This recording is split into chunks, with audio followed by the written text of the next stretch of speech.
el día de hoy. Bueno, vamos a dar inicio a la conferencia. El día de hoy tenemos al doctor Julio César Ledesma Gutiérrez, de quien me voy a permitir dar una breve síntesis curricular. Es licenciado en Derecho, licenciado en Psicología, maestro en Psicología Forense, maestro en Criminalística, doctor en Ciencias Forenses, abogado postulante en Derecho Penal, catedrático en diversas facultades y academias policiales en México y varios países latinoamericanos, colaborador de investigaciones de alto impacto para la diversidad de Fiscalía de Justicia de la República Mexicana, actualmente presidente del Colegio de Criminólogos del Estado de Guanajuato. Muchas gracias, doctor, por acompañarnos el día de hoy con esta conferencia.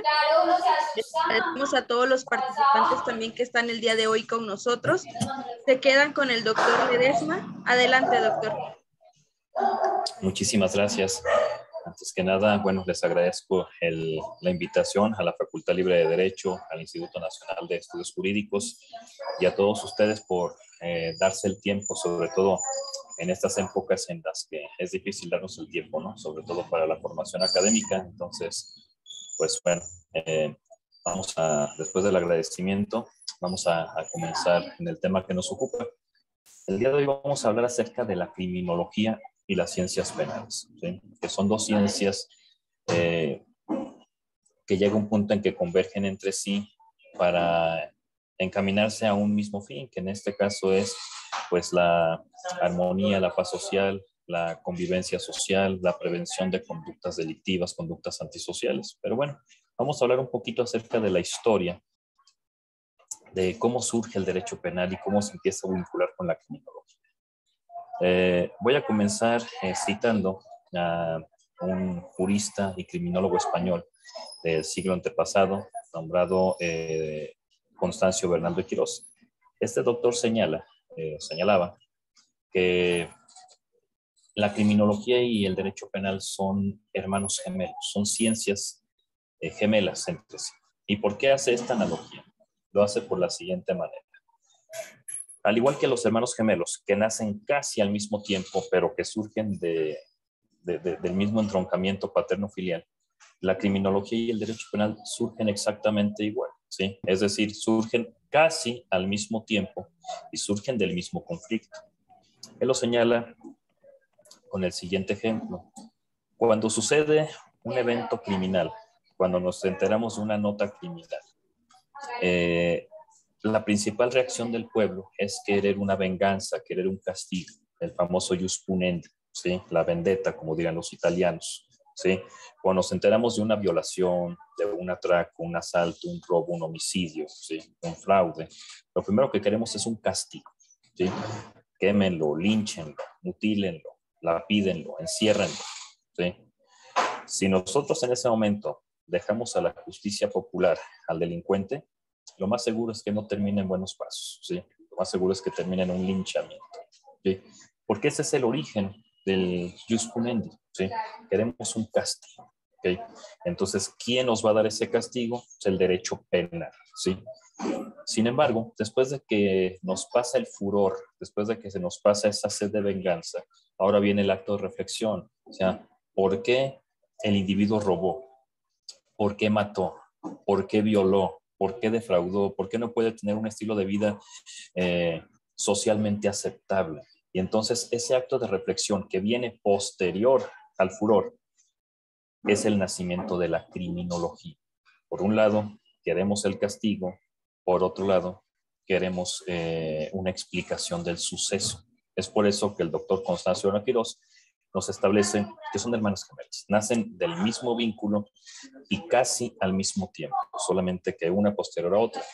El derecho penal ha ido evolucionando, ¿sí? Si nosotros nos vamos al contexto histórico, nos damos cuenta de que el origen del derecho penal pues era precisamente el castigo. No había mucha ciencia, ¿sí? No había mucha cientificidad al querer castigar, y entonces venía el comportamiento del hombre de manera muy primitiva. ¿Cuáles eran los principales castigos? Pues el empalamiento, el ahorcamiento, el desollamiento, la mutilación, entre otra gama muy, muy, muy amplia que nos habla de los castigos, ¿sí? la imaginación del ser humano no tiene límites al hablar de las formas de tortura. Y ejemplo de ello lo podemos ver en diversos libros. El derecho azteca es, por ejemplo, un derecho sangriento. Pero, en fin, las cárceles son un ejemplo de ello, ¿sí? No es lo mismo hablar de una cárcel que hablar de un centro penitenciario, que hablar de un reclusorio, que hablar de un centro de readaptación social, que hablar de un centro de reinserción social. Y aquí vemos cómo va evolucionando. La palabra cárcel, en su origen más primitivo, proviene del hebreo karsa, que significa carcasa, ¿sí? Que significa concha. Una cárcel no era otra cosa más que una carcasa, es decir, alguien que comete una conducta delictiva, lo encerramos y punto. No hay un compromiso del Estado en cuanto a su readaptación, a su rehabilitación, simplemente vamos a sacarlo de una zona donde no genere peligro y controversia para la sociedad, ¿sí? De una manera muy rudimentaria. Ya posteriormente pues se van adentrando métodos de reinserción, también en su momento muy rudimentarios, pero bueno, fueron ciertos avances, ¿no? Tenemos que la escuela de Filadelfia, la escuela Olaporto, por citarles algunos. ¿No? Vamos a ver. Sí, ¿sí me están escuchando? Sí, bueno. Fuerte y claro, licenciado. Todo bien. Ok, perdón, es que escucho mucho ruido. De antemano les solicito una disculpa. Me encuentro en este momento en Granada, Colombia, municipio de Antioquía, y hay dificultades con el internet. Por si escuchan algunas situaciones ahí raras, pues solicito que me las hagan saber, por favor. Bien, entonces, continuando, ¿sí? Ha ido evolucionando la ciencia penal junto con otras ciencias, ¿sí? Cuando hablamos del derecho penal, tenemos forzosamente que explicar qué es el derecho penal y cómo se vincula con la criminología. El derecho penal no es otra cosa más que una rama del derecho, es el conjunto de normas jurídicas, obviamente, ¿sí? Encargadas del estudio de las penas y las medidas de seguridad para el combate y la prevención de la criminalidad. Aquí nos brincan dos elementos muy importantes que vamos a sacar a relucir posteriormente, ¿sí? Hablamos de penas y hablamos de medidas de seguridad, ¿sí? ¿Qué diferencia hay entre uno y qué diferencia hay entre otro? Las penas son para personas que cometen actos ilícitos con pleno conocimiento de dichos actos, es decir, es para delincuentes hechos y derechos. Las medidas de seguridad son para eso, son aquellas medidas, valga la redundancia, establecidas para personas que cometen actos contrarios a la ley penal, pero que no lo hacen por un acto de maldad, sino lo hacen por una situación de negligencia, alguna cuestión de imprudencia, alguna inobservancia del deber de cuidado, ¿sí? Alguna cuestión de inimputabilidad. Es decir, en conclusión, las penas son para los delincuentes, las medidas de seguridad son para las inimputables y los enfermos mentales, que más que merecer un castigo, merecen una rehabilitación, un tratamiento adecuado. Si analizamos el Código Penal del Estado de Guanajuato y el Código Penal de diversas entidades federativas, nos damos cuenta de que las penas abarcan más de un 90% del Código Penal y las medidas de seguridad se pueden contar con los dedos de una mano. Y digo de una mano tal cual, ¿sí? Tratamiento psicoterapéutico integral, ¿sí? Custodia familiar, deshabituación de adicciones y análogas, así lo establece el código, ¿sí? No son 4, ¿sí? Para la gama tan amplia que tenemos de catálogo de penas, pues creo que vemos que no hay todavía un trabajo muy arduo científicamente hablando respecto al tratamiento. Simplemente pues, nos vamos por la vía más fácil, que es el castigo, ¿sí? Por otro lado, tenemos a la criminología, que la criminología, desde el punto de vista de Luis Rodríguez Manzanera, pues no es otra cosa más que la ciencia causal, explicativa, natural y cultural encargada del estudio de la conducta antisocial, ¿sí? Con el fin de combatirla y prevenirla. Aquí vemos cómo empieza a cruzarse el derecho penal y la criminología, ¿sí? Porque el derecho penal habla de penas y medidas de seguridad para el combate y la prevención, situación que también lo maneja la criminología, con la diferencia de que el derecho penal combate y previene el crimen, el delito, y la criminología combate y previene la conducta antisocial. Entonces es aquí donde la criminología tiene mucho campo de estudio y mucha intervención en el derecho penal. Decía un autor argentino, si mal no recuerdo, Eugenio Zaffaroni, que la criminología es más amplia que el derecho penal, mucho más amplia. ¿En qué radica esta amplitud?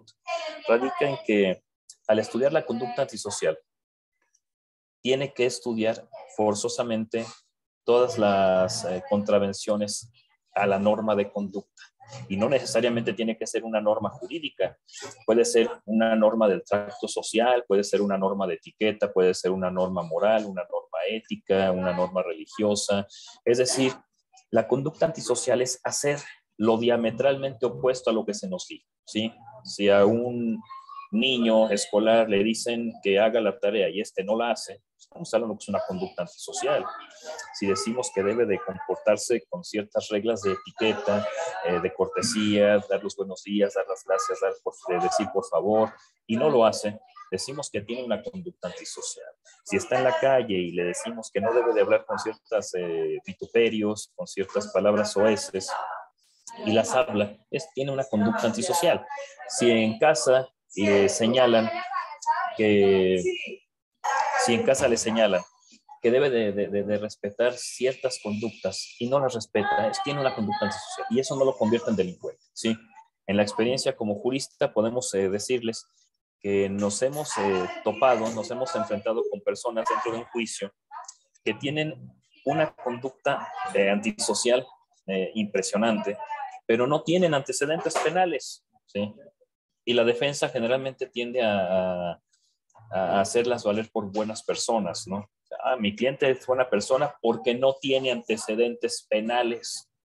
A ver, espérame, no tiene antecedentes penales, pero si revisamos los antecedentes antisociales, nos vamos a ir de espaldas, porque a lo mejor escolarmente tiene todo su expediente lleno de reportes, a lo mejor en su casa, en su vivienda, en su entorno, es la amenaza de la colonia, ¿verdad? Entonces, el hecho de que me digas que no tiene antecedente penal, eso no es garantía de que sea una buena persona.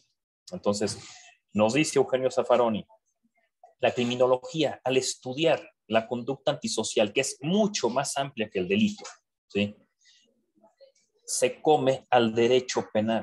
Va a llegar un momento en que la criminología se trague de un solo bocado al derecho penal, ¿sí?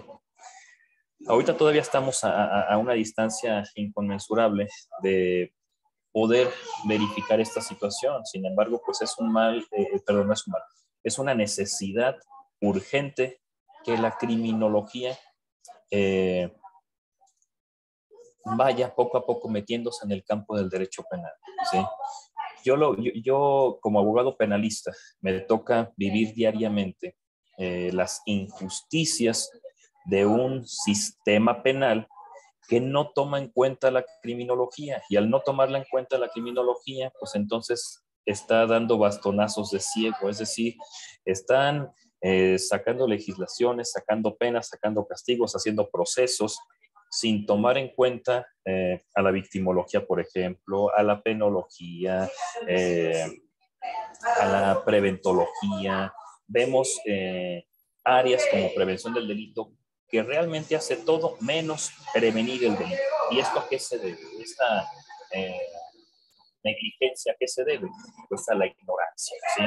Decía Sócrates, si piensas que la cultura es cara, pregúntate cuánto cuesta la ignorancia. Entonces, se comete todo este tipo de situaciones por la ignorancia de la criminología. Y bueno, también a eso se tiene que colaborar que las diversas facultades y el mismo estudiante de criminología todavía no ha entendido cuál es el verdadero alcance de la criminología, ¿sí? ¿Qué es la criminología? Porque ya definimos el derecho penal, ¿sí? Pero, ¿qué es la criminología? También ya acabamos de hablar de definición. Más bien vamos a hablar qué no es la criminología, ¿sí? Permítame un momento, me voy a salir del audio para decirle a mis personas que están aquí al lado que se pueden bajar la voz. Permítanme un momento.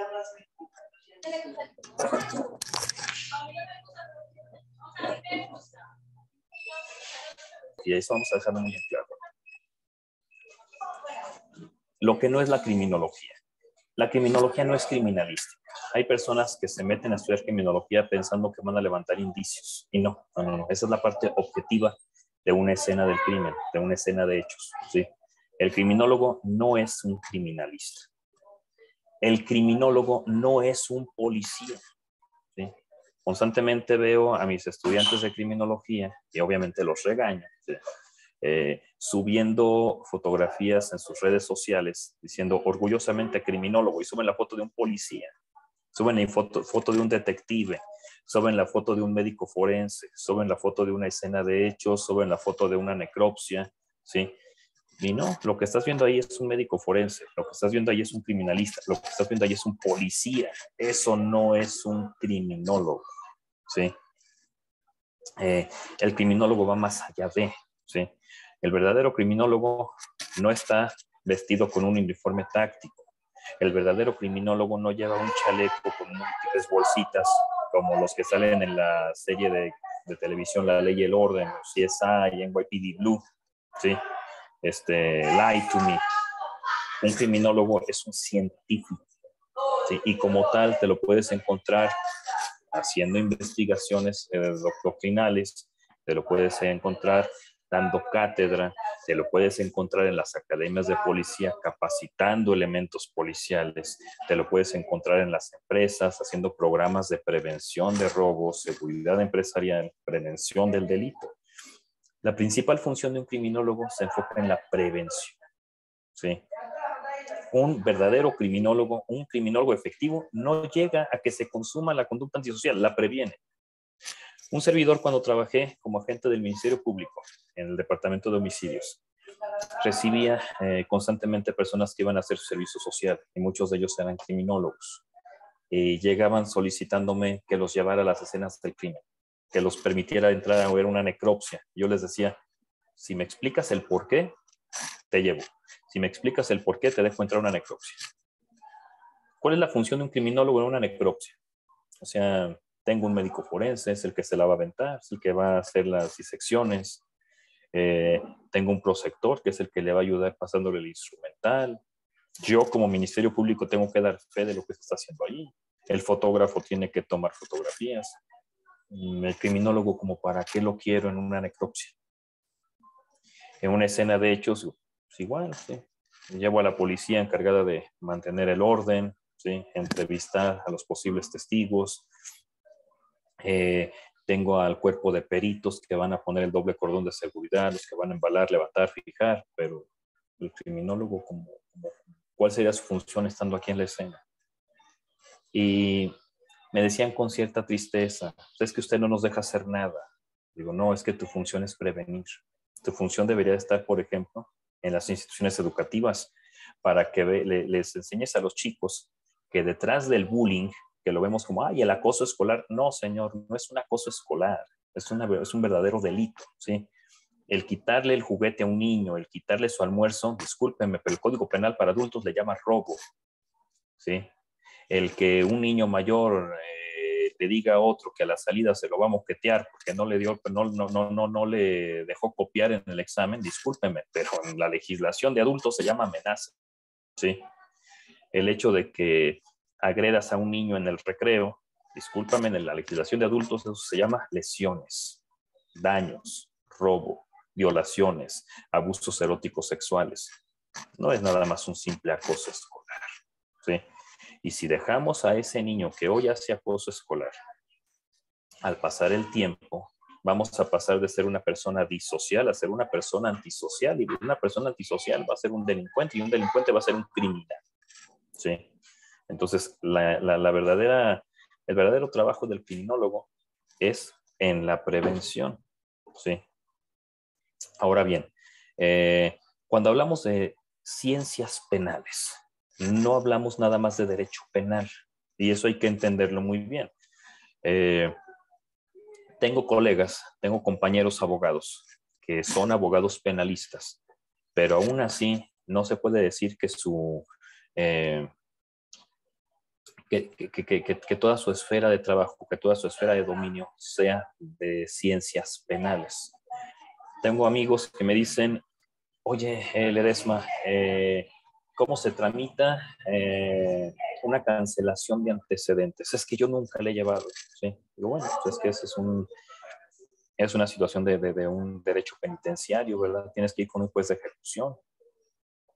Tu tarea como abogado penalista se limita al juez de control y al juez de enjuiciamiento, pero no vas, en tu vida has hecho un trámite ante un juez de ejecución. Ahora bien, me dicen, Ledesma, ¿cómo puedo pedir la preliberación? ¿Sí? Bueno, eso es trabajo de un derecho penitenciario. Me dicen, Ledesma, ¿qué se necesita para entrar a una audiencia de justicia para adolescentes? Bueno, pues necesitas haber cursado una especialidad en justicia para adolescentes. Entonces, al hablar de esto, les queda claro que entonces ciencias penales no es nada más derecho penal, ¿sí? Es derecho penal, es derecho procesal penal, es derecho procesal penal, es hablar de penología, es hablar de ejecución penitenciaria, es hablar de una gama impresionante de situaciones, ¿sí? No es nada más derecho penal, ¿sí? No es nada más tener un dominio del Código Penal y del Código Nacional de Procedimientos Penales. Es también tener un conocimiento de la Ley General de Víctimas, tener un conocimiento de los tratados internacionales, el Pacto de Derechos Civiles y Políticos, hablar de derechos humanos, hablar de la Ley Nacional del Sistema Integral de Justicia para Adolescentes, hablar de la Ley de Ejecución Penitenciaria, hablar de la Ley de Mecanismos Alternativos y Solución de Controversias en Materia Penal. O sea, es una gama impresionante el sistema penal, ¿sí? Las ciencias penales. Ahora bien, regresando al punto de partida, ¿en qué momento se vincula criminología y derecho penal? ¿O por qué la importancia de la criminología y el derecho penal? ¿Sí? En una ocasión expuse en una cátedra la diferencia entre un contraventor de la ley penal, un delincuente y un criminal. Y al término de la ponencia, muchos me dijeron, oye, qué buena ponencia, qué buena idea, muy novedosa, habríamos de proponerla en el Congreso. Yo me quedé con una cara de asombro, o sea, ¿nueva? Esto no es nuevo, señor, y no es una idea mía. Esta idea yo la obtuve del libro de Raúl Carranca y Trujillo de 1954, en su obra Derecho Penal. No es algo nuevo, es algo ya muy arcaico, ¿sí?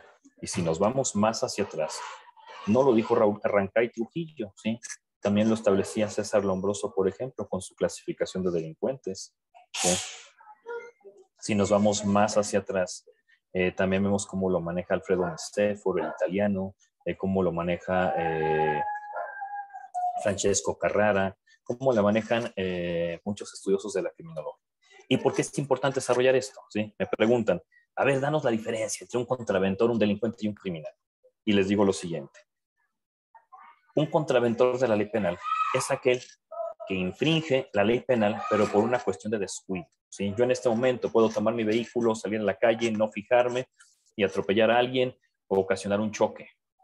¿Son conductas sancionadas por el Código Penal? Claro que sí. Si vamos, el daño se contempla en el artículo 210 del Código Penal.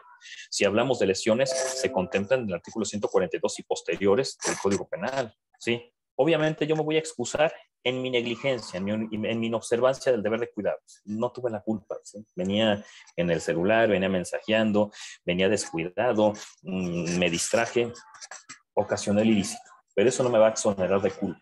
Pero eso no me vuelve un hombre malo. Soy un hombre descuidado, un hombre imprudente, ¿sí? Pero no soy malo, ¿sí? Quizás mi sanción, aparte de la reparación del daño, tendría que ser a lo mejor que se me retirara mi licencia de conducir o que entrara en un tratamiento para adicciones, ¿sí? Pero ¿qué es lo que vemos en la actualidad? ¿Sí? Nuestro Código Penal nos dice que a la persona que cometa el delito de lesiones se le van a poner, no sé, ponerles un ejemplo, de 1 a 2 años de cárcel, ¿sí? Pero si esta persona venía en estado de ebriedad, ¿sí? Entonces va a ser el doble, va a ser de 2 a 4 años, ¿sí? Entonces ahí yo me detengo y entonces le pido ayuda a los criminólogos y digo, ¿la persona es malvada? No, la persona tiene un problema con su consumo de alcohol, ¿sí? Y esto la vuelve mala. Entonces sería, lejos de ser una agravante, debería ser un atenuante, ¿sí? Y tendríamos que voltear a ver al Estado y decirle, ¿y tú qué estás haciendo para prevenir esto? Porque estás mandando mensajes de doble lazo. Por un lado, a ese conductor ebrio, que esto le permitió, ¿sí? Y dejas que tome sin límite, ¿sí? Y por otro lado, después de que lo dejas tomar sin límite, en la esquina le pones una colina.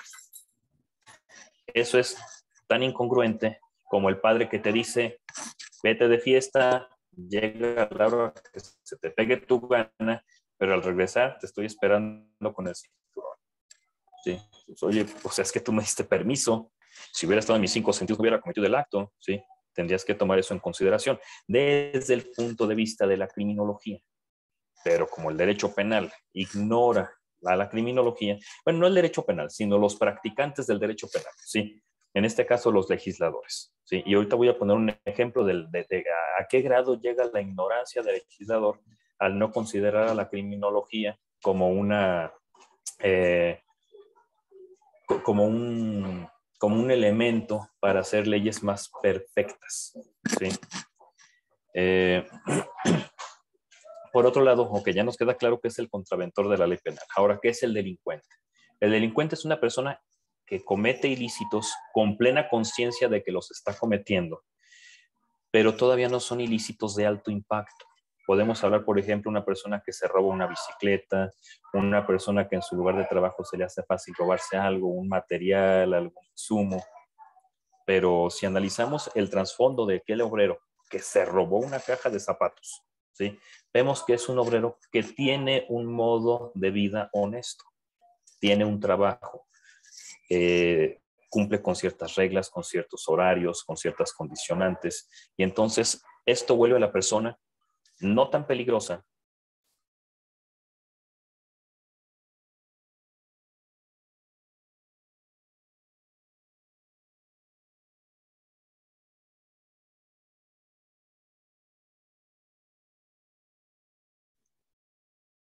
Doctor, no lo escuchamos bien, creo que se cortó un poco la comunicación.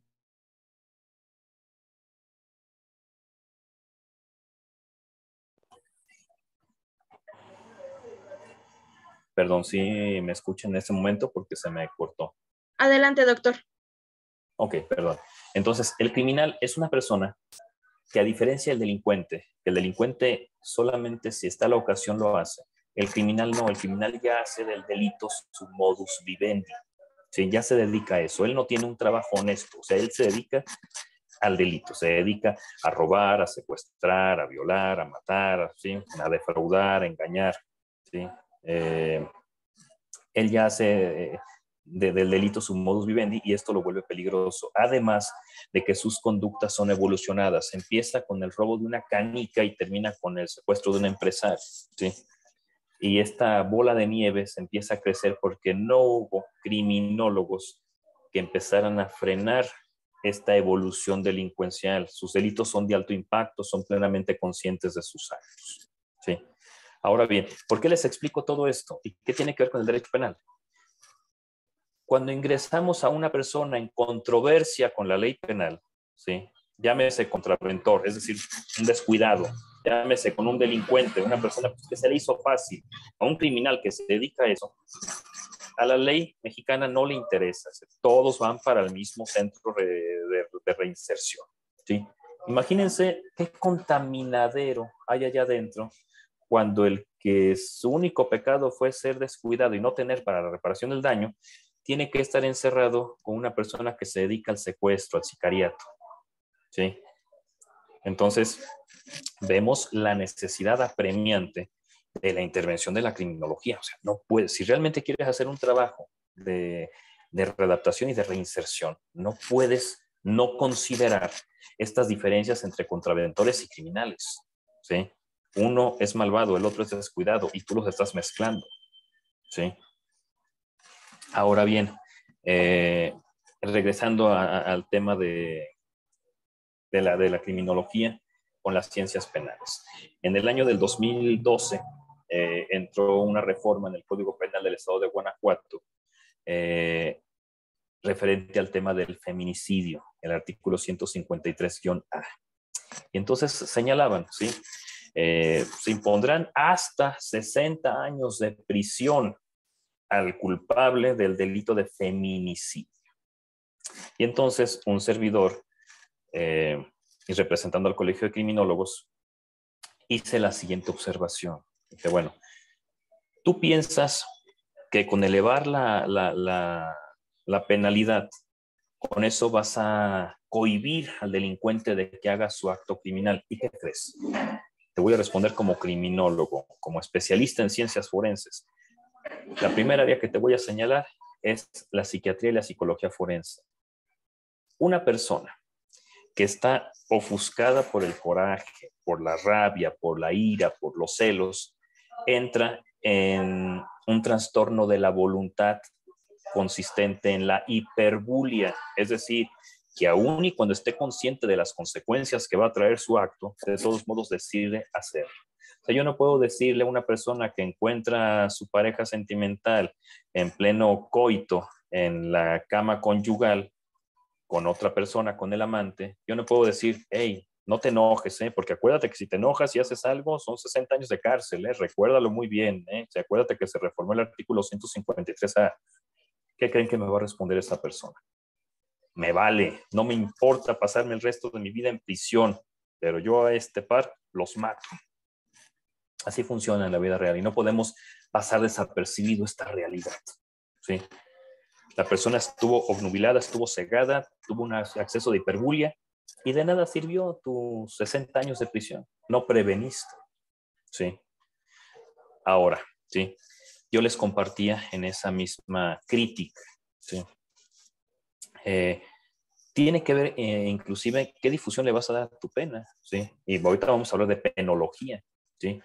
La penología no es nada más de poner penas al azar, pon penas elevadas para que se asusten. No, así no funciona esto. Si el delincuente no se asusta, no se asusta que por eso delinque, ¿sí?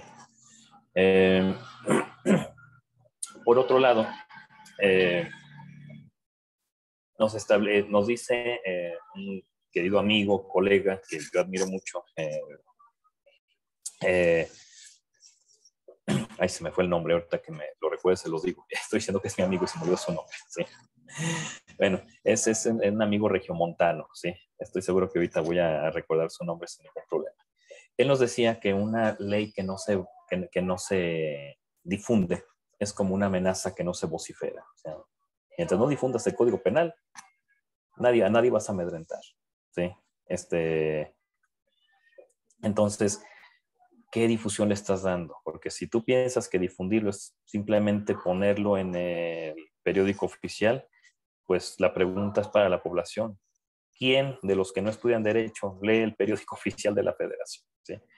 Entonces, ok. Yo les comentaba en este mismo ejemplo a los eminentes mentes del Congreso, ¿sí? ¿No se te hace más fácil reformar la violencia familiar? ¿Por qué? Digo, te voy a explicar. En la gran mayoría de los casos de feminicidio se dan en cuestiones sentimentales, ¿sí? Y vamos a citar un adagio oriental que dice: la lujuria despierta el deseo de poseer, la posesión despierta el deseo de matar. Entonces, generalmente se dan en cuestiones de celos, ¿no? Ideología machista, siempre vas a ser mía, no te voy a ver con nadie más, si no regresas conmigo, entonces te voy a matar. Se dan ese tipo de situaciones, ¿sí? El delito de feminicidio, entre otras de las condiciones que ponía para que se pudiese configurar como feminicidio, era que hubiera un antecedente de violencia o de una relación sentimental entre víctima y victimario, ¿sí? Entonces, tú estás castigando el hecho ya cuando hay una muerta, y no se trata de eso, se trata de que castigues el hecho antes de que exista una muerta. Entonces, si tú analizas el delito de violencia familiar, es un delito que se persigue por querella, es decir, tiene que ir la víctima a denunciar. Y yo les pregunto a los del Congreso, ¿han oído ustedes hablar del síndrome de Estocolmo? ¿Han oído ustedes hablar del síndrome de la visión de túnel? ¿Han ustedes estudiado cuál es el comportamiento de una persona a la cual le has roto sus redes de apoyo? Esa persona nunca va a denunciar, ¿sí? porque ya se enamoró de su agresor, ¿sí? Esta persona se siente tan desprotegida, se siente tan vulnerable que su propia psique hizo formar un mecanismo defensivo de formación reactiva, es decir, mejor me pongo del lado de mi agresor para no sentir la agresión. Entonces, ¿qué crees? Nunca va a denunciar. Difícilmente va a denunciar. Entonces, ¿qué es lo que yo haría? En lugar de incrementar la pena en el feminicidio, mejor en el tema de la violencia familiar, borraría la palabra que dice de querella y le pondría de oficio. ¿Qué significa esto? Que no nada más la víctima puede denunciar, los padres de la víctima pueden denunciar, los amigos, los vecinos, los maestros, los primos, los parientes, cualquier persona que se entere que un hombre está maltratando a una mujer puede denunciar, ¿sí? Y si tú castigas con pena de prisión el delito de violencia familiar, ¿qué crees? Ya lo va a pensar 2 veces el individuo antes de agredir a una mujer y mucho más antes de pensar en privarla de la vida. Y eso es solamente un ejemplo donde un área de la criminología llamada penología, ¿sí?, tiene un impacto en la legislación penal, ¿sí? Pero bueno, no se ha tomado en cuenta. Un muy gran colega y muy querido amigo Alejandro Paredes, ha innovado dentro de la criminología, la llamada criminología verde, ¿sí?, donde se ve, entre otros tantos temas, el maltrato animal. Si vemos la legislación del estado de Guanajuato, el maltrato animal, en el artículo 300 en adelante, no es una ley que sancione con pena privativa de libertad al que maltrata a un animal, porque desde el punto de vista del legislador, no es algo de alto impacto ni es algo tan grave, ¿sí? Entonces, sí, castigó a un animal, le pegó, lo mató, no, que hay de 30 a 150 jornadas de trabajo en favor de la comunidad. No, espérame. Si me preguntas a mí como criminólogo si esto es grave, es gravísimo, ¿sí? Porque si tú analizas el comportamiento sociopático, te das cuenta de que esto se va a salir de control en un momento histórico, ¿sí? Y si no, pues vamos a ver el antecedente de los asesinos seriales como Ted Bundy, como Ed Gein, como Luis Alfredo Garavito, como el carnicero de Rostov, como el payaso Pogo, ¿sí?, que ellos maltrataban animales. Entonces, ¿me vienes a decir que esto no es grave? Discúlpame, pero usted no sabe nada de criminología. Eso me queda muy claro. Y como no sabe de criminología, usted no previene, usted castiga, ¿sí? Y muestra de ello es la diferencia que hubo entre el sistema penal tradicional y el sistema penal de índole acusatorio y adversarial. El sistema tradicional buscaba venganza. Si tú analizas los más de 300 artículos del Código Penal, la gran mayoría de los delitos es cárcel. Ejemplo, homicidio simple, cárcel; homicidio culposo, cárcel; homicidio en razón de parentesco, cárcel; lesiones leves, cárcel; lesiones graves, cárcel; lesiones que dejan cicatriz, cárcel; aborto, cárcel; delitos sexuales, violación, estupro, abusos eróticos sexuales, acoso, hostigamiento, cárcel; amenazas, cárcel; secuestro, allanamiento de morada, abuso de autoridad, cárcel; falsificación, fraude, despojo, usura, robo calificado, robo simple, cárcel, cárcel, cárcel, cárcel, cárcel. Y solamente contados con los dedos de una mano, ¿sí?, eran trabajo en favor de la comunidad. Ejemplo, lesiones levísimas, trabajo en favor de la comunidad; abandono de menores incapaces, trabajo en favor de la comunidad; maltrato animal, trabajo en favor de la comunidad. Pues, caray, o sea, todo lo quiero resolver con cárcel. Me queda muy claro que el jus punendi está en su máximo apogeo, el derecho de venganza, ¿sí?, el derecho al castigo. Y actualmente sí ha intervenido un poco más la criminología, pero aún así le falta mucho, con la reparación del daño. Hace un momento, en la biblioteca de aquí del municipio de Granada, estaba viendo una obra que, bueno, no la pude conseguir porque era un libro de la biblioteca, pero quizás voy a darme la tarea de conseguirlo. Es un libro de la autora Tatiana Rincón, si mal no recuerdo, que se llama Verdad, Justicia y Reparación. Y el título me llama la atención porque es prácticamente la evolución del derecho penal y la criminología, ¿sí? ¿Qué es lo que queremos al inicio? Queremos justicia, ¿sí? Queremos que castigue, que lo agredan, ¿sí? Después queremos la verdad, por qué lo hizo. Y después queremos, bueno, que repare el daño que hizo, ¿sí?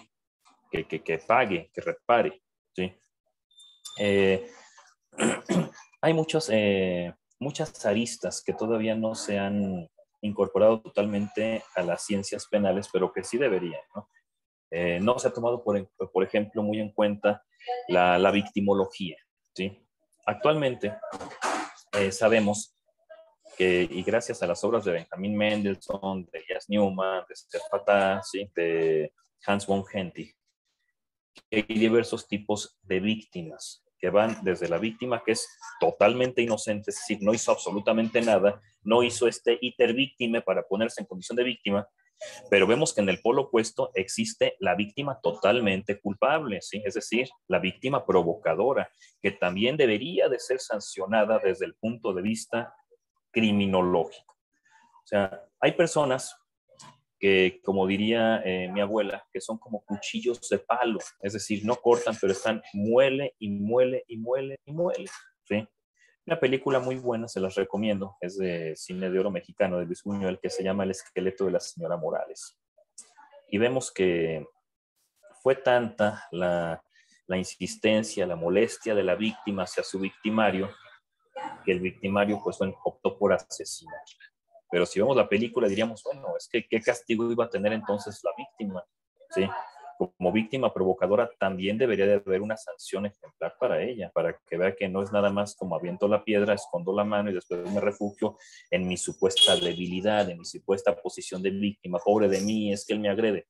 La pregunta es ¿por qué te agredió? Y si hay una justificación del por qué te agredió y tú también agrediste, también va a haber una sanción para ti, ¿sí? Va a haber obviamente un atenuante para el victimario, pero va a haber una situación de pena hacia ti. Sin embargo, pues vemos que actualmente los legisladores no conocen un ápice de lo que es la victimología, ¿sí? Ahora, otras áreas, otras aristas que deben de considerarse en las ciencias penales. Actualmente observamos con mucha tristeza, ¿no? Es algo que debería de darnos vergüenza, ¿sí?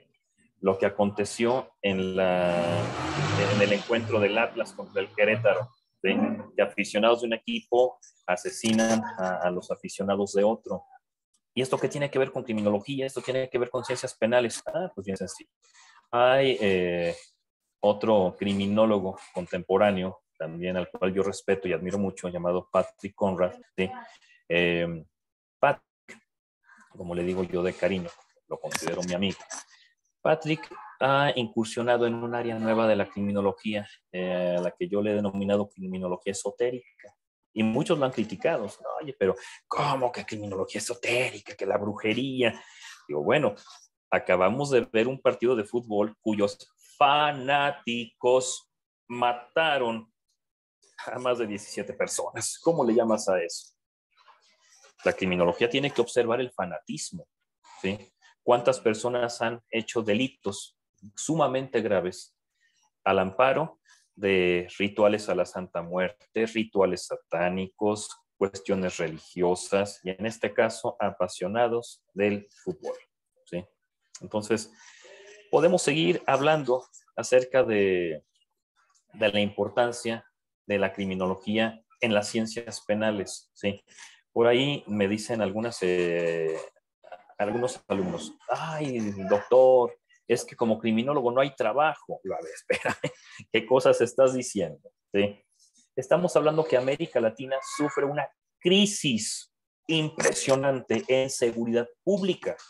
Y tú me dices que no hay trabajo. Si tú te refieres a que quieres estar persiguiendo asesinos seriales, discúlpame, pero ahí sí no vas a tener trabajo, porque encontrar un asesino serial es como encontrar el cometa Halley, ¿sí? Te lo vas a encontrar cada 70 años, ¿sí? Si tú me dices que no hay trabajo porque quieres vestirte de policía con una pistola, tumbar puertas y protagonizar un episodio de La Ley y el Orden, discúlpame, pero pues tampoco hay trabajo, ¿sí? Si tú quieres incursionar en la criminología, en escenas sanguinolientas y homicidios, discúlpame, pero la criminología va más allá de un homicidio. La criminología va más allá de una violación. Te reitero, la criminología es 90% prevención. Y en eso estamos en calzoncillos, ¿sí? Cuando yo voy a dirección de prevención del delito de cualquier área, ¿sí? Y de cualquier municipio, ciudad, país, hablando en América Latina, ¿eh? Acabo de visitar aquí en Granada, en Antioquía, atención a víctimas y situaciones de embarazo, situaciones, o sea, cosas que realmente no es una cuestión de delito, ¿sí? Entonces digo, ¿qué haces? Llego a León, Guanajuato, voy a prevención del delito y me regalan una pluma que me dice muy bonita, dice, prevenir es lo que vale, gobierno del Estado. ¿Sí? Ah, caray, sí. Veo un llavero, sí, que me dice, erradiquemos juntos la violencia contra la mujer. Me regalan una pelota, me regalan una botella de agua, me regalaron hasta una mochila. Y la pregunta es, ¿cómo vas a prevenir el delito con una mochila? ¿Cómo vas a prevenir el delito con una agenda y con una pluma y con un lápiz, con un llavero, con un balón? ¿Qué estás haciendo realmente? No estás previniendo nada, ¿sí? Estamos en calzoncillos totalmente, ¿sí? Me dan unos trípticos que dicen, cuando vayas al cajero automático, no le des tu número confidencial a nadie. Prevenir es lo que vale, gobierno del Estado. Digo, wow, qué brillante, no se me hubiera ocurrido eso, ¿eh? Yo creo que a la persona que hizo eso hay que darle un premio Nobel por esa inteligencia suprema. Stephen Hawking le quedó corto a ese hombre. Por favor, ¿por qué por qué tratan al ciudadano como si tuviéramos cierta discapacidad mental? ¿Por qué mejor no nos habla de la forma de operar de las personas que tratan de traficantes de blancas? ¿Por qué no nos hablan de cómo trabajan los hackers? ¿Por qué no nos hablan de informática criminológica? ¿Por qué no me hablan de cómo una persona, cómo funciona un extorsionador y cómo obtiene mi información? ¿Cómo puedo obtener información de alguien a través de la red y cómo meterme al Google Maps y describirte tu casa y hacerte pensar que estoy en la esquina cuando estoy a kilómetros de distancia? Eso es una información, como diría hay una periodista, ¿no? Información que cura. Pero bueno, vemos que estamos a años luz, vemos en seguridad pública que tampoco saben, vemos a militares en las calles haciendo funciones de seguridad ciudadana cuando su función es de seguridad nacional. O sea, usted, ejército, discúlpeme, pero usted está aquí para evitar que Ucrania y Rusia nos invadan. Usted no está aquí para estar en las calles con una M16, una R15. ¿Sí? Usted no está para eso tenemos una policía preventiva, pero hacemos las cosas al revés. El policía preventivo no previene, ¿sí? Combate, ¿sí? Reacciona. Y el que debe de reaccionar está en las calles patrullando ahí, previniendo. Entonces, como diría el personaje de Eugenio Derbez, que alguien me explique, ¿sí? Entonces vemos una crisis muy, muy grande, un distanciamiento abismal entre criminología y ciencias penales. No hemos hecho un puente de enlace, ¿sí? Una política crimino-jurídico-penal que aterrice toda la doctrina de la criminología, la materialice en el derecho penal. Se han manejado, a pesar de ser hermanas gemelas, como lo dijimos al inicio, se han manejado por caminos separados y hasta el momento no se han encontrado, cuando deberían de encontrarse porque tienen el mismo objetivo común: prevenir la conducta antisocial, prevenir el delito. Prevenir. Ya, si no se puede prevenir, entonces vamos a combatir. ¿Sí? Podemos hablar todavía de forma más extensiva en estas áreas. Sin embargo, pues yo creo que no nos alcanzaría ni siquiera el día completo ni la semana completa para seguir ahondando en estos temas. Pero lo que sí nos debe de quedar claro, número uno, es que sí definitivamente hay un vínculo entre derecho penal y ciencias penales y criminología. Número dos, que hay una necesidad apremiante de materializar toda la parte dogmática en una parte pragmática, es decir, llevarle de la parte doctrinal, la parte de teoría, tenemos que aterrizarla en algo material. Y qué mejor a través de reformas al Código Penal, ¿sí? Los criminólogos no deberían de estar tanto en las escenas de hechos levantando casquillos. El criminólogo debería de estar a un lado de un curul, ¿sí? Debería de ser un consejero de un legislador para estarle diciendo tienes que hacer esto, esto, esto, esto, esto. Porque sabemos, y es algo que no podemos desconocer, ignorar, estamos en un estado de derecho. y todo se hace conforme a la ley. Pero si la ley tiene ciertas deficiencias, recordemos que una ley deficiente es como una campana sin badajo, no sirve, ¿sí? Entonces, tenemos que aportar nuestro grano de arena, pero yo no nada más desde las aulas, sino también tenemos poco a poco que incursionar en la legislación para que haya reformas a la legislación penal, y esto en aras de una mejor procuración y administración de justicia, para evitar errores judiciales e impunidades judiciales, es decir, evitar que esté libre el que debería estar preso y que esté preso el que debería estar libre. ¿Sí? De antemano, muchísimas gracias por su atención. Voy a dar el siguiente espacio de tiempo para preguntas y con todo gusto los puedo abonar. Adelante.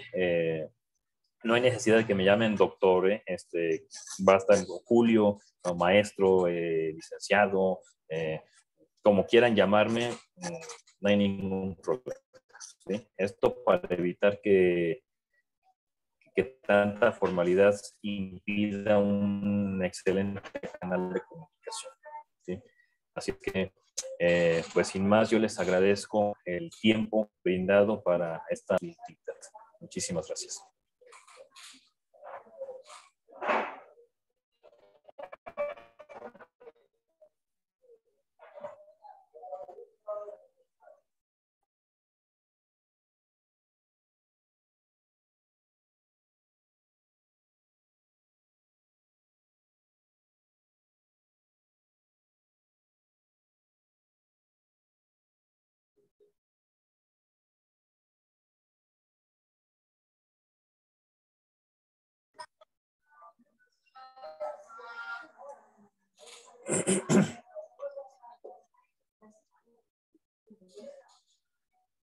Ok, por ahí estoy viendo algunas preguntas, no me aparecieron en la pantalla, pero me decían que si una persona obsesivo-compulsiva podía entrar en una figura de contraventor, pues dependiendo de la conducta, ¿sí? Sabemos que hay una diferencia entre un trastorno y un rasgo de personalidad. El trastorno ya te genera una conducta problemática, ya te impide tener un adecuado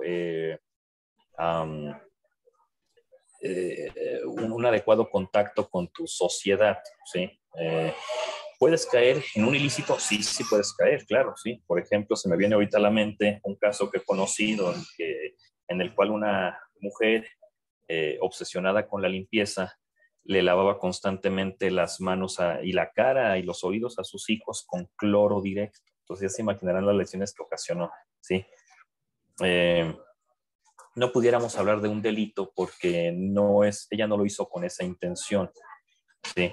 Pero sí pudiéramos hablar a lo mejor de una medida de seguridad, porque al establecerlo clínicamente como un trastorno, pues ya estamos hablando de un enfermo, y recordemos que las penas son para los delincuentes y las medidas de seguridad son para los enfermos mentales. Aquí la situación radicaría en que estamos en pañales en medidas de seguridad, ¿sí? Analizan su código y artículo 89 te dice 4 fracciones. Claro, nos falta muchísimo.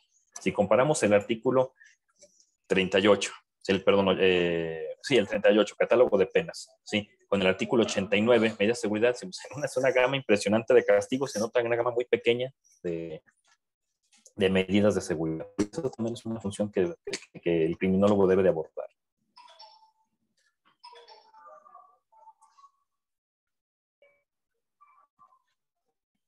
Bien, ¿alguna otra pregunta?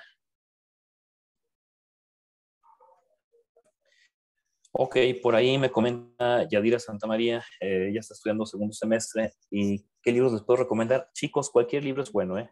Cualquier libro es muy bueno, pero sobre todo básense en los clásicos. Es un error que pasa con mucha frecuencia en las universidades que te dicen, y lo digo con mucho respeto para los ponentes, ¿no? Ves el libro de Luis Rodríguez Manzanera, ¿sí? Es excelente libro, tiene muy, muy, muy buena aportación, y Luis Rodríguez Manzanera te dice, César Lombroso señaló, y César Lombroso dijo, y César Lombroso manifestó, y la clasificación de César Lombroso, y César Lombroso por aquí, y César Lombroso por allá. Yo les pregunto a los estudiantes de criminología, ¿han escuchado hablar de César Lombroso? Oh, sí, el positivismo clásico, sí, Ok, lo has escuchado hablar, ok, perfecto. ¿Ya leíste las obras de César Lombroso? No, pues hay que leerlas, sí.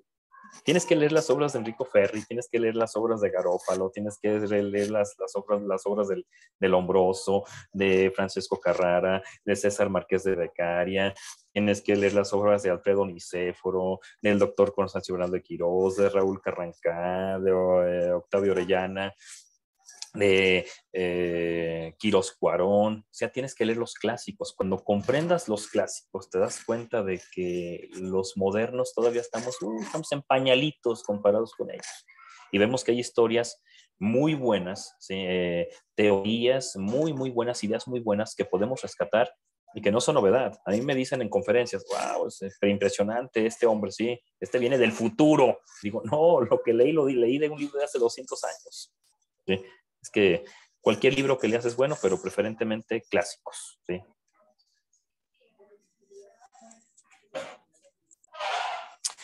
¿Cuál es el campo de trabajo para el criminólogo? Hay muchísimo campo de trabajo. Puedes, por ejemplo, incursionar en el área de capacitación de elementos de seguridad, tanto privada como pública. Puedes trabajar en academias de policía, en institutos de formación policial, en universidades, apoyando a otros futuros criminólogos, universidades, investigaciones académicas, investigaciones jurídicas. Puedes trabajar directamente en el Congreso. Puedes trabajar en escuelas primarias, secundarias, con el área de prevención del delito, prevención, intervención y combate del acoso escolar. Puedes hacer perfilaciones criminales, perfilaciones victimales, área de investigación y localización de personas, reclutamiento y selección de personal, técnicas de entrevista e interrogatorio. Es más, hasta asesor en diseños arquitectónicos. Ah, caray, ¿cómo está eso?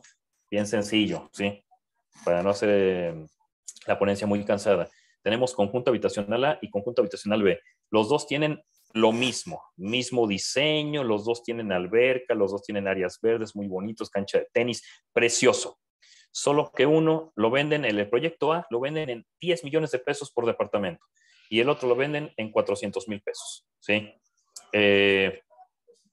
¿Quién tiene acceso a comprar un departamento de 10 millones de pesos?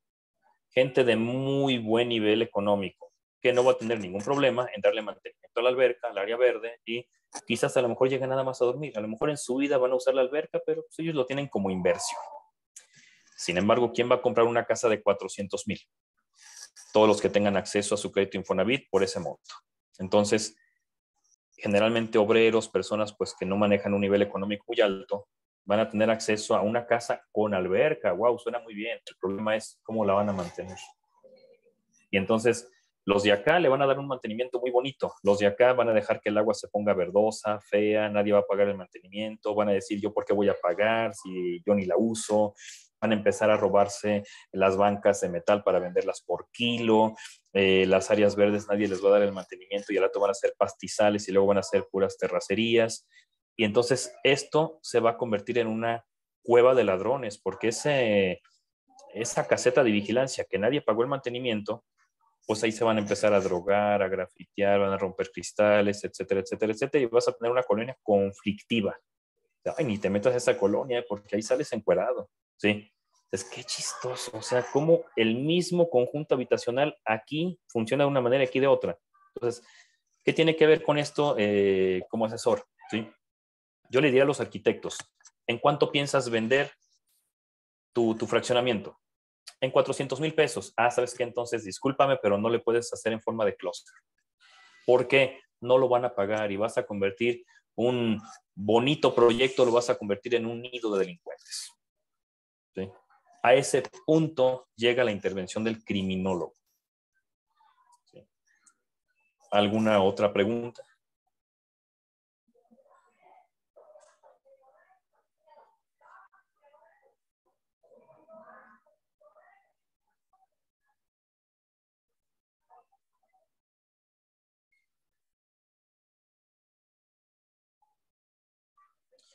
Bien, pues voy a dar otros 2 minutos por si hay alguien más que tenga alguna pregunta. Con todo gusto la podemos resolver, ¿sí? Y en caso de que no, pues bueno, Muchísimas gracias, Emanuel. Sí, por ahí me comenta que fue un alumno mío. Yo quiero mucho a todos mis alumnos, ¿eh? Yo creo que es más lo que yo aprendo de ustedes que lo que ustedes pudieran aprender de mí, pero les agradezco a todos con mucho cariño. Pues yo quedo aquí a sus órdenes, sí. Si fui su maestro, adelante. Si no he tenido la oportunidad, pues bueno, este foro que sirva para fortalecer la alianza entre colegas. Sí, muchísimas gracias a todos. Muchísimas gracias, Lick. Hasta luego. Hasta luego, excelente noche y saludos desde Granada, Colombia. Muchas gracias, profesor. Al contrario. Pablito, muchísimas gracias. Sabes que te estimo demasiado, Pablo Ruiz. Un abrazo hasta León, Guanajuato.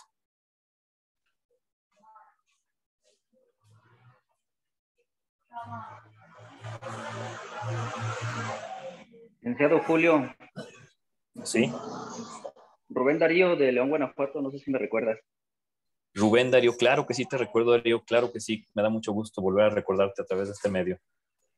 Gracias, Lick. Oye, nada más, nos faltó tiempo, creo que nos faltó tiempo para mencionar que también la burocracia y la corrupción dentro de las instituciones frenan muchos proyectos. No sé si recuerdes que aquí en León, Guanajuato, está el proyecto de la justicia cívica en los Tepoles. Entonces nosotros teníamos un buen proyecto, pero por no decir nombres, ya no tenemos al iniciador de este proyecto de justicia cívica, donde teníamos un área multidisciplinaria, la cual cuenta con psicólogo, trabajador social y obviamente criminólogos, pero ahorita ya con la falta de este personaje que fue quien inició con este proyecto, pues ya estamos frenados con los proyectos y teníamos una buena iniciativa, buenos proyectos para trabajar principalmente con menores de edad, menores infractores. De hecho, estábamos haciendo un perfil criminológico para todos los adolescentes de la ciudad de León, Guanajuato. Y pues estamos frenados precisamente por la falta de ese apoyo por parte de la institución. Sí, desafortunadamente, cuando en un proyecto se mezcla la corrupción y el nepotismo, ese proyecto está condenado a fracasar. Sí, yo recuerdo mucho ese proyecto de los famosos CAPS y era un proyecto muy interesante, sin embargo, empezó muy bien y de repente empezaban a sonar nombres como, oye, pues fulano, fulana está en un CAP, pero pues no tiene la preparación académica adecuada. No, pero es que es amigo, es pareja del comandante, esto, aquello, y pues para abajo todo, ¿no? Pero hay proyectos muy, muy interesantes, sin embargo, a veces la cuestión y los compromisos políticos no ayudan mucho. Yo por eso siempre trato de mantenerme alejado de lo político, ¿no? Porque cruza, cuando me dicen político, digo, adiós, bye.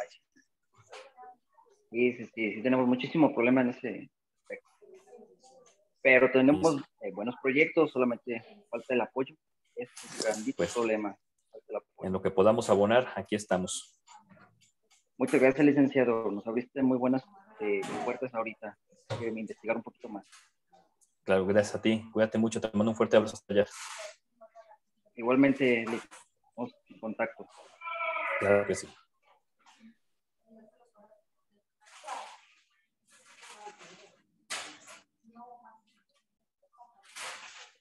Muy bien. ¿Alguien más tendrá algún comentario, alguna pregunta, alguna aportación?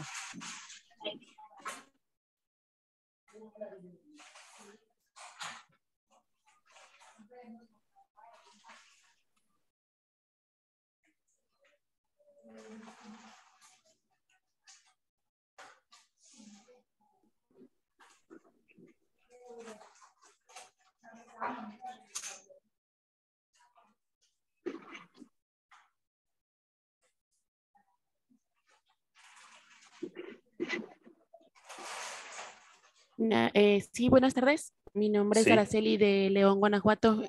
Doctor Julio, en la parte en la que hace mención sobre la prevención, bueno, soy parte de lo que es el Departamento de Policía Vial, el Departamento de Educación Vial, y efectivamente le hemos estado apostando mucho a la parte de la prevención. Realizamos talleres en primarias, preescolares, secundarias, en donde estamos apostándole un poquito más ahorita a lo que es a la niñez, en donde impartimos lo que son talleres, dando a conocer lo que es el reglamento de policía y vialidad, con esto o con la intención de que ellos también tengan un poquito más la intención de o la inquietud de conocer un poquito el reglamento que nos rige sobre la movilidad en la vía pública.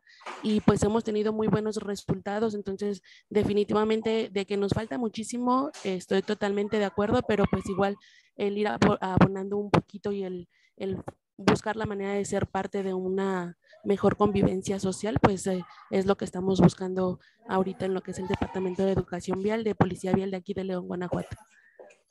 Eso me dio mucho gusto, porque sí, efectivamente, cada vez veo más personas capacitadas, y eso gracias a las diversas licenciaturas que son creadas específicamente para eso, que están teniendo están sobresaliendo en ese ámbito, sí. Porque anteriormente pues era como el burro que tocó la flauta, o sea, pues vamos a poner aquí al ingeniero a que dé el taller de educación vial, y el pobre ingeniero lo ponía a parir chayotes. Yo qué sé yo de semáforos y vialidad.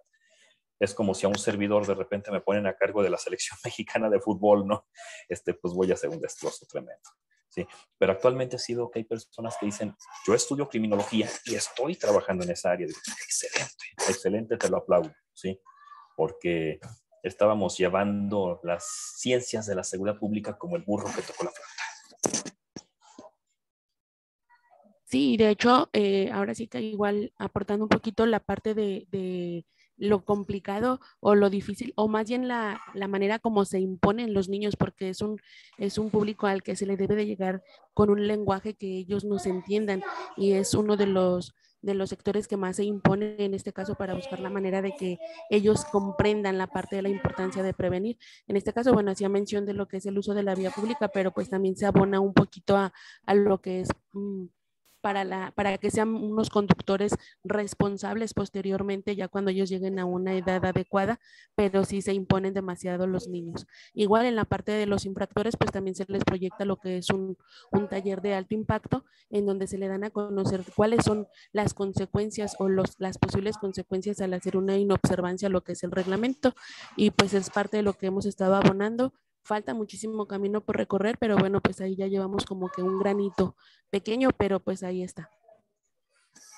Tienes toda la razón, y bueno, pues esperemos seguir todavía trabajando duro, que el camino es muy largo, ¿verdad? Te agradezco mucho tu participación, tus comentarios, y siempre obviamente se aprende algo nuevo y uno se lleva siempre cosas nuevas. Te agradezco mucho.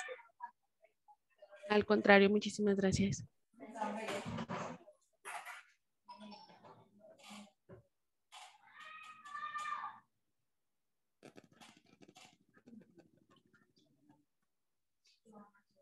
Creo que no se escucha el audio. No se escucha nada.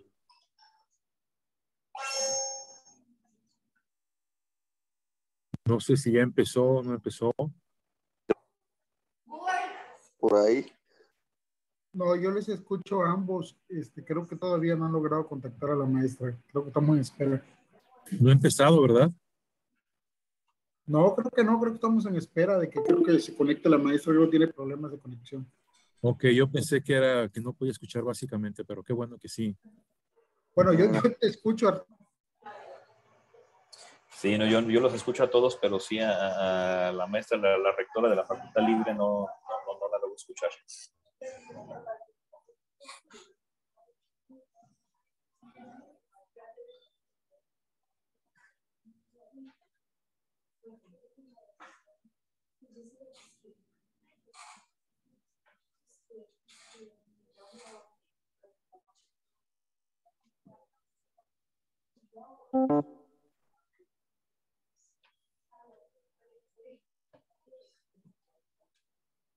Bien, creo que por ahí no se le escucha, maestra.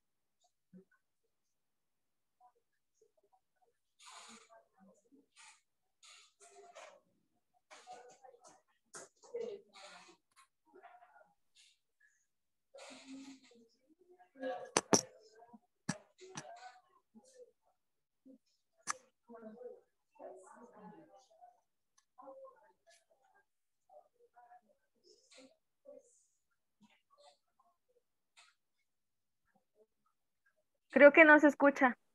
Ya se escucha. Ok, perfecto. Ya. Muchas gracias, doctor, por estar el día de hoy con nosotros. Le agradecemos por su participación a nombre del director general, el doctor Anatolio Emigdio, de parte de su servidora y de la directora Gabriela Leolín Vázquez. Le agradecemos que el día de hoy esté con nosotros y que haya disertado esta interesante conferencia. Muchas gracias.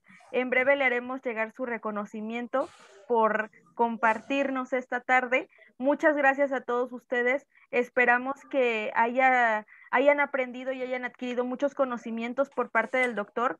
Próximamente estaremos aperturando el diplomado en criminología y victimología, en el cual estará participando el doctor Ledesma. Próximamente vamos a dar inicio también con algunas otras actividades como el curso en materia fiscal y el diplomado en informática forense.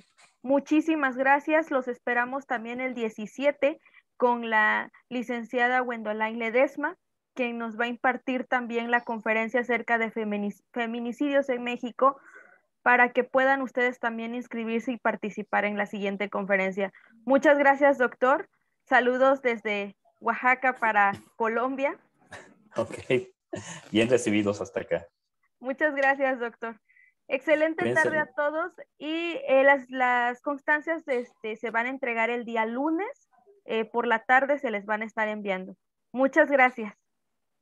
Gracias a ustedes, que pasen excelente. Creo que ya es tarde, pero aquí ya es noche, aquí ya son las 7:20 y ya está oscuro, ya me dio miedo. Sí, cuídense mucho y disfruten su fin de semana. Dios los bendiga. Hasta luego. Hasta luego, doctor. Excelente tarde. Hasta luego, licenciado. Hasta luego.